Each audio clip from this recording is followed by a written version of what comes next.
बिस्मिल्लाहिर्रहमानिर्रहीम। मैं हाफिज शाहिद मुनीर हूँ और इस वक्त जो सैलाब ने तबाहकारियाँ मचाई हुई हैं, एक तरफ पिंडी भटियाँ हाफिजाबाद मुतासर है, दूसरी तरफ गुजरात के 80 देहात मुतासर हैं। तो इधर सियालकोट शहर खादम अली रोड से गुजरने वाले गंदे नाले ने इस कदर तबाही मचाई हुई है कि आप मनाजर देख के खौफजदा हो जाएंगे।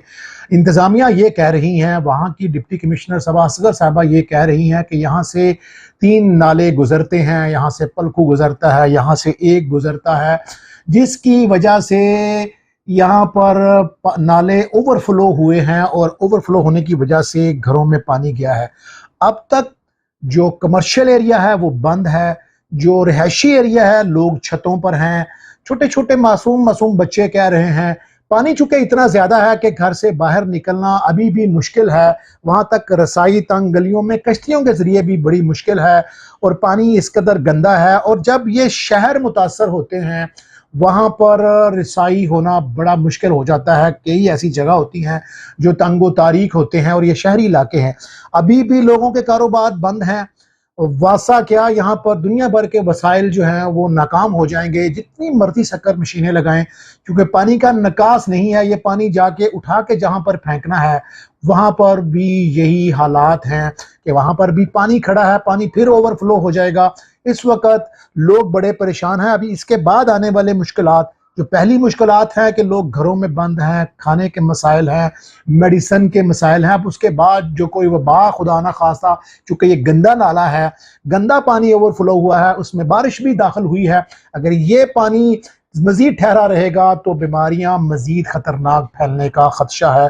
अगर हम गुजरात की बात करते हैं तो ये ज़रा मनाजिर देखें, इतने खौफनाक मनाजिर हैं। जो दरिया के गिर्द रहने वाले लोग हैं, जिनके कच्चे घर हैं वो तो गए, जिनके पक्के डेरे हैं उनकी भी छतों तक पानी आया हुआ है। लोगों की मुश्किलात बहुत ज़्यादा हैं।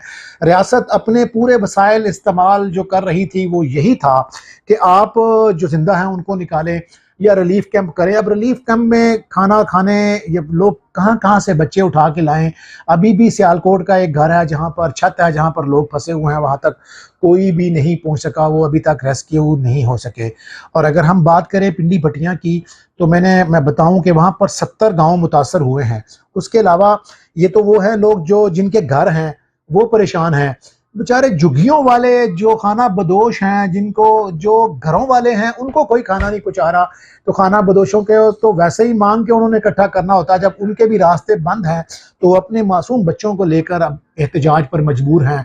वो जो अब्दुल रज़ाक है डिप्टी कमिश्नर हाफिजाबाद, उनसे बार बार अपील कर रहे हैं, वहाँ के अरकान असम्बली से अपील कर रहे हैं, हुकूमत वक्त से अपील कर रहे हैं कि वो आए और उनकी मदद करें, उन तक कम से कम खाना तो पहुँचाएँ ताकि इनकी जो बुनियादी ज़रूरत है वो पूरी हो सके। मैं अपने पाकिस्तानियों से बस ये गुजारिश करूँगा, अपने दोस्तों से, अपने भाइयों से, अपने जो शहरी हैं गुजरांवाला रीजन के, खुसूसन उनसे कहूँगा कि आप अपने कुर्बो जवार के लोगों का बड़ा ख्याल रखें, क्योंकि ये वक्त है, इसने गुजर जाना है, ये अपने निशान छोड़ेगा। आप अच्छा करेंगे तो अच्छा आएगा।